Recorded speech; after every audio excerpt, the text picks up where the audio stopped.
সোনার সংসারে সব বন্ধুদের স্বাগত। আজকে আমি রান্না করে দেখাবো পার্শে মাছের ঝাল। পার্শে মাছের ঝাল করার জন্য আমি এখানে পার্শে মাছটাকে লবণ হলুদ ছড়িয়ে নিয়েছি। এখানে আছে আপনার পেঁয়াজ, কাঁচা লঙ্কা চালা করে নিয়েছি, আলু দিয়েছি, টমেটো, ধনে পাতা, এখানে আছে আপনার আদা, শুকনো লঙ্কা, জিরে ধনের গুঁড়ো, হলুদের গুঁড়ো, এই আমার লেগেছে। রেসিপিটি শুরু করার আগে বলবো বন্ধুরা, রেসিপিটাকে লাইক করবেন, শেয়ার করবেন। নতুন নতুন রেসিপি দেখতে গেলে আপনারা চ্যানেলটাকে সাবস্ক্রাইব করে নেবেন। ঠিক যেভাবে খাই ঠিক আপনাদের সেভাবেই দেখাবো। চলুন বন্ধুরা, রেসিপিটি শুরু করা যাক। প্রথমেই আমি মিক্সারের বাটিটা নিয়ে নিয়েছি। ওর মধ্যে হলুদ, জিরে গুঁড়ো, ধনে গুঁড়ো সবই দেওয়া আছে। এই টমেটো দিয়ে দিলাম বন্ধুরা। এটাকে এবারে পেস্ট করে নেবো।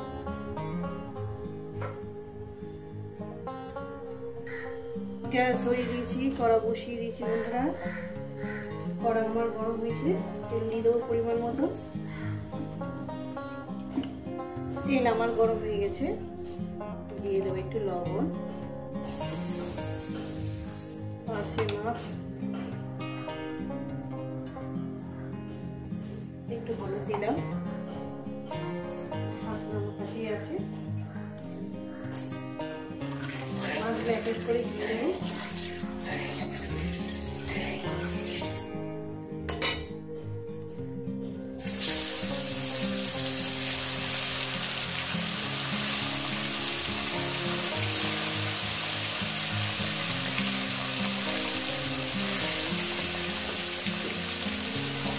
মাছগুলো চাপা দিয়ে দিলাম, যেটা যদি থাকে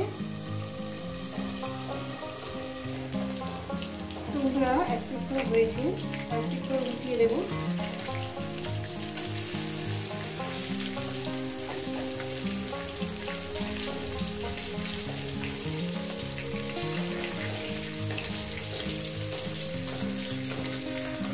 মাছগুলোকে আমি উঠিয়ে দিয়েছি।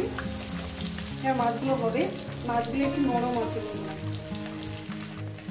মাছগুলো আমার ভাজা হয়ে গেছে, মাছগুলো আমি উঠিয়ে নিচ্ছি। মাছগুলো একটু নরম আছে বন্ধুরা। এই বাদ বাকি মাছগুলো আমি দিয়ে দিলাম, একেবারে ভেজে নিয়ে শিখছি। এই মাছগুলো আমার ভাজা হয়ে গেছে, এগুলো আমি উঠিয়ে দিলাম। এরপরে কি করবো, এখানে আলুগুলোকে আমি দিয়ে দেবো, ভেজে নেবো। আলুগুলো ভেজেও তুলে নেবো। রেসিপিটা করে দেখবেন। মাছগুলো একটু নরম ছিল না, আপনারা ফ্রেশ মাছ পিস করবেন। এটা এইভাবে টাটকা মাছ পিস করবেন, মাছটা একটু নরম হয়ে গেছে। লবণ হলুদ সবই আছে আমার তেলের মধ্যে। আলুগুলো আমি ভেজে নেব প্রায় 4-5 মিনিট করে। তো বন্ধুরা, আলুগুলোকে আমি ভাজার মধ্যেই মানে সিদ্ধ হয়ে গেছে। দেখেন আলুগুলো আমার ভাজার মধ্যে সিদ্ধ হয়ে গেছে। আমি এইভাবে যখন আলু রান্না করি তখন আমি মাংস হোক আমি আলুগুলোকে ভাজার মধ্যে সিদ্ধ করে নিই। আলুগুলোকে আমি তুলে নেব। আলুগুলোকে আমি তুলে নিয়েছি। এবার সামান্য একটু অল্প করে তেল দিয়ে দেবো, সামান্য পরিমাণে তেল দিয়ে দিলাম। দিয়ে দেবো একটু কালো জিরে, সামান্য পরিমাণে দিয়ে দেবো এখানে পেঁয়াজ কুচো,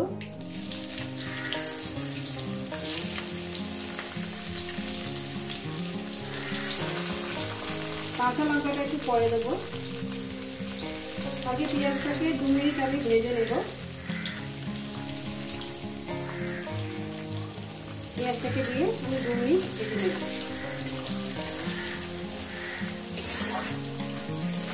রেসিপিটা পুরোটাই দেখবেন আর কেমন লাগছে বলবেন। পেঁয়াজটাকে আমি 2-3 মিনিট এভাবে ভেজে নিয়েছি। এরপর দিয়ে দেবো এখানে মশলা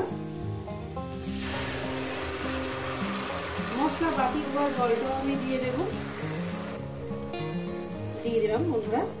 এবার এটাকে আমি কষবো যতক্ষণ না পেঁয়াজটা সব নরম হয়ে যাচ্ছে। লঙ্কাগুলো আমি দিয়ে দেবো। পেঁয়াজটা যতক্ষণ না সব গরম হয়ে যাচ্ছে ততক্ষণ আমি এটাকে কষবো। যদি জল কম হয় আমি ফের জল দিয়ে এটাকে কষবো। তো বন্ধুরা 3 মিনিট কষিয়ে নিয়েছি। এখন একটু অল্প করে জল দিয়ে দেবো, সামান্য পরিমাণে জল দিয়ে দিলাম। জল দিয়ে আমি এখানে একটু পেঁয়াজটাকে সিদ্ধ হওয়ার জন্য আমি এখানে আরো 3-4 মিনিট চাপা দিলাম। এই কষার মধ্যে লবণটা আমি দিয়ে দেব। লবণটা দিয়ে দিলাম। শুধু কষবেন, পেঁয়াজটা যতক্ষণ না সিদ্ধ হয়ে যাচ্ছে, গলে যাচ্ছে। তো বন্ধুরা এর মধ্যে দিয়ে দেবো আলুগুলো। আলুগুলো দিয়ে আরো 2 মিনিট আমি কষবো। 2 মিনিট কষবো। তারপর এখানে আমি একদম ফুটন্ত গরম জল দিয়ে দেবো। এই রেসিপি আপনাদের কেমন লাগছে অবশ্যই কিন্তু বলবেন। আর এখানে দিয়ে দেবো ধনে পাতাটা। ধনে পাতাটা যাতে ফ্লেভারটা সব জায়গায় ছড়িয়ে পড়ে ওই জন্য আমি দিয়ে দিলাম। দিয়ে এটাকে আমি আরো 2-3 মিনিট কষিয়ে নেবো। তারপর আমি জল দিয়ে দেবো। দারুণ সেন্ট বেরিয়েছে। কষিয়ে নিয়েছি। এরপর দিয়ে দেবো একদম ফুটন্ত গরম জল দিয়ে দিলাম। আর হয়তো একটু জল লাগবে, জল একটু কম হয়েছে, আর একটু গরম করে ঢেলে দেবো। আর একটু জল দিয়ে দিলাম। যেহেতু আরো 4 মিনিট ফোটাবো, একদম ফুটন্ত জল দিয়ে দিলাম। আর এখানে মাছগুলো আমি দিয়ে দেবো। মাছগুলো দিয়ে আরো 4 মিনিট রান্না করে নেবো, তারপর এটাকে নামিয়ে দেবো। রেসিপিটা আপনাদের কেমন লাগছে অবশ্যই কিন্তু বলবেন বন্ধুরা। আর এইভাবে বানিয়ে খাবেন। চলুন ফিরছি আরো 4-5 মিনিট পর। এখানে আমি একটু চাপা দিয়ে দেবো। একটু 4-5 মিনিটের জন্য একটু চাপা দিলাম। খুলে দেখবো। দারুণ হয়েছে বন্ধুরা। আমার নিজের রান্না বলে বলছি না, কিন্তু মাছটা একটু গন্ডগোল আছে। তরকারি খেতে খুব সুন্দর হয়েছে। মাছটা যদি একটু টাটকা হতো আরো খুব সুন্দর খেতে হতো। নুন টুন আমার সব পারফেক্ট ঠিক আছে। এটা আমি নামিয়ে দেখাচ্ছি। দেখেন বন্ধুরা, দেখতেও সুন্দর, খেতেও সুন্দর। এইভাবে বানিয়ে খাবেন। কেমন হয়েছে জানাবেন। রেসিপিটা ভালো লেগে গেলে লাইক করবেন, শেয়ার করবেন। নতুন নতুন রেসিপি চ্যানেলটিকে সাবস্ক্রাইব করে নেবেন। নতুন কোনো রেসিপির সঙ্গে দেখা হচ্ছে। সুস্থ থাকবেন, ভালো থাকবেন।